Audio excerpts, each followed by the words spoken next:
ஒரு அழகான சிறிய கிராமத்தில் ஒரு பெரிய மரம் இருந்தது. அந்த மரத்தில் பல பறவைகள் வாழ்ந்து வந்தன. அதில் ஒரு சின்ன குருவியும் இருந்தது. ஒரு நாள் கடும் காற்று வீசியது.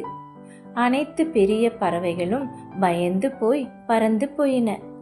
ஆனா அந்த சின்ன குருவி மட்டும் சொன்னது, இந்த மரம் நம்மை பாதுகாத்தது, இப்போ நான் இதை விட்டு போக மாட்டேன் என்று சொன்னது. அது தன் சிறிய சிறகுகளால் மரத்தை காப்பாற்ற முயன்றது. சிறிது நேரம் கழித்து காற்று நின்று போனது. மற்ற பறவைகள் எல்லாம் திரும்பி வந்தது. நீ இவ்வளவு தைரியமாக இருந்தாயா என்று கேட்டது. குருவி சொன்னது, நம்மை நம்பினவர்களை நாமும் நம்பணும்.